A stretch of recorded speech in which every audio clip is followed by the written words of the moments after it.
हाँ जी, तो अब इस इक्वेशन को सॉल्व करते हैं कॉन्सेप्ट डिस्कस करने के बाद। तो यहाँ पे हमारे पास a की वैल्यू है 2p + 1 और b की वैल्यू है 7p - 7p + 2 and c we are having 7p - 3। तो यहाँ पे हमें क्या करना है, we are given equal roots, therefore we say since roots are equal, ये हमें लिखना पड़ेगा, since roots are equal therefore d is equals to 0। तो d की वैल्यू आएगी b² - 4ac = 0। यहाँ पे थोड़ी सी कैलकुलेशन इन्वॉल्व है बच्चों, थोड़ा ध्यान से काम करना है। तो b की वैल्यू है हमारे पास -7p + 2 ब्रैकेट में। जब भी आपके पास ऐसा हो, कभी माइनस को ब्रैकेट में नहीं लेके जाना। मैं आपको तरीका बताता हूँ, उसको फॉलो करिएगा, कभी आपकी गलती नहीं होगी। तो आप क्या करें, -7p + 2 की ब्रैकेट और उसके ऊपर होल स्क्वायर लगा दीजिए। ठीक है, तो स्क्वायर जब लगा रहे हैं तो यहाँ पे हमारे पास एक मैथ्स में रूल है, जब हम एक्सपोनेंट्स में पढ़ते हैं कि जब हमारे पास दो चीज़ें मल्टीप्लाई हो रही हैं और उनके ऊपर पावर है, तो ये पावर दोनों को मिल जाती है। प्लस में हमें फॉर्मूला लगाना पड़ता है a + b का होल स्क्वायर, a - b का होल स्क्वायर काइंड ऑफ। तो ये जो स्क्वायर है यहाँ पर, ये स्क्वायर मिलेगा इस माइनस को और ये स्क्वायर मिलेगा इस ब्रैकेट को। ठीक है, उसके बाद -4, a कितना है बच्चों, 2p + 1 और c कितना है, 7p - 3 = 0। बस हमें ये कैलकुलेशन थोड़ा ध्यान से करनी है और हमारा आंसर बन जाएगा। तो यहाँ पे देखिए, अगर आपके पास यहाँ पे माइनस है, माइनस का स्क्वायर करेंगे तो प्लस हो जाएगा, and what we are left with 7p + 2 का होल स्क्वायर 4। यहाँ पे 2p पहले इस ब्रैकेट से मल्टीप्लाई करते हैं तो ये बनेगा 14p², 2p times -3 -6p + 1 multiply होगा +7p और +1 मल्टीप्लाई होगा -3 के साथ -3। तो ये 4 हमारा एज इज बाहर है, अभी इसको बाहर दोबारा मल्टीप्लाई करेंगे = 0। ये बनेगा आपका a² + b² + 2ab -4 14p² + p -3 = 0।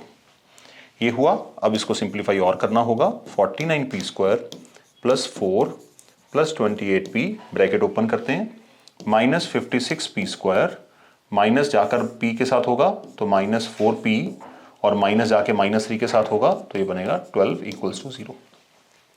सारे सेटल हो गए। अब बस इनको लाइक टर्म्स को अरेंज करके हमें सिंप्लीफाई करना है। तो सिंप्लीफाई करने के लिए यहाँ पे है 49, ओके, तो यहाँ पे है 49 और यहाँ पे है 56।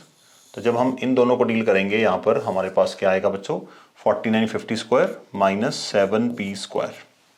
ठीक है जी, तो p वाली टर्म्स, स्क्वायर वाली टर्म्स हमने यहाँ पे इस्टेब्लिश कर दी। अब हमारी टर्म किसकी है, p वाली टर्म्स देखिए कौन कौन सी हैं। तो p वाली टर्म्स है, एक तो 28p और एक 4p, तो प्लस और माइनस बड़े का साइन 24p। अब और लास्ट में हमारे पास मतलब p वाली टर्म्स भी सेटल हो गई and we are left with 4 and 12। 4 and 12, तो 4 + 12 it is going to be 16 = 0।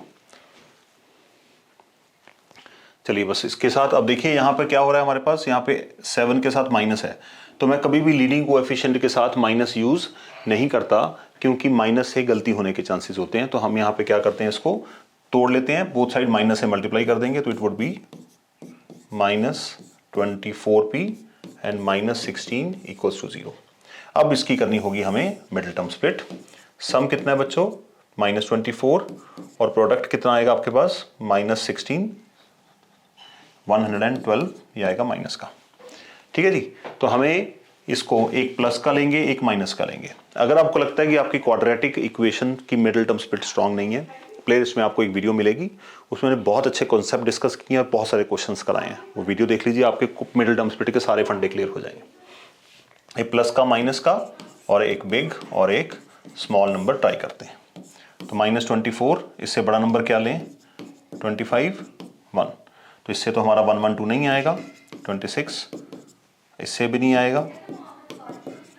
ठीक है, 28 और यहाँ पे डालते हैं माइनस का 28 प्लस का 4, तो इन दोनों को मल्टीप्लाई करके देखते हैं क्योंकि 8 4s are 32, लास्ट में यूनिट डिजिट 2 आ रहा है और यहां पे भी यूनिट डिजिट कितना है 2, तो आपको सिलेक्टिव पेयर मल्टीप्लाई करने हैं।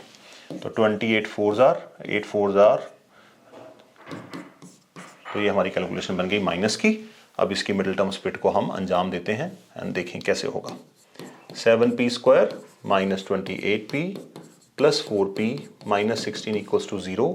7p कॉमन आया बच्चों, यहाँ पे आएगा p माइनस 4, क्योंकि यहाँ पे p का साइन पॉजिटिव है, यहाँ पे p का साइन पॉजिटिव है, तो पॉजिटिव का कॉमन लेंगे, तो p minus 4 and 7p plus 4 equals to 0। तो p की वैल्यू यहाँ पे आएगी 4 और p की वैल्यू आएगी -4/7। जब भी आपके पास p की दो वैल्यूज आ जाएं, आपको क्या करना है, क्वेश्चन में वापस जाना है। मैं बताता हूं क्यों। दोनों आंसर नहीं लिखे आने ऐसे ही। यहां पे देखिए आपके पास एक्स स्क्वायर के साथ क्या है, एक्स स्क्वायर के साथ जो उसका लीडिंग कोएफिशिएंट है वो है 2p + 1। तो 2p + 1 को उठा के लेके आइए यहां पे, 2p + 1। अगर यहां पे आप p की वैल्यू 4 डालते हैं, क्या ये 0 तो नहीं हो रहा? देखिए जरा ध्यान से, अगर p की वैल्यू 4 डाल रहे हैं तो यहाँ पे आएगा 8 + 1, इसका मतलब ये जिंदा रहेगा।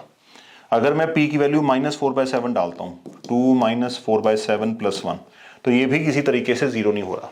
कहने का मतलब ये है कि आपको p की वो वैल्यू चूज करनी है जिससे ये जो इसका लीडिंग कोएफिशिएंट है, ये value it should never be equals to 0। बाकी वैल्यूज आपको करनी होंगी रिजेक्ट, क्योंकि अगर p की वैल्यू ऐसी है जिसको डाल के ये 0 बन रहा है, उससे क्या होगा, आपका एक्स स्क्वायर ही खत्म हो जाएगा। और अगर आपका एक्स स्क्वायर ही खत्म हो गया तो वो क्वाड्रेटिक ही नहीं रहेगी और क्वेश्चन की जो रेलेवेंस है वही खत्म हो जाएगी। ओके, सो हमारी p की जो दो वैल्यूज हैं हाल फिलहाल की घड़ी, p = 4 एंड p = -4/7 हम डाल सकते हैं। ठीक है जी। If you like the content, please hit the like button, subscribe to my channel and press the bell icon so you can find the notification for the new videos uploaded by me. Till then I wish you all the best. God bless you.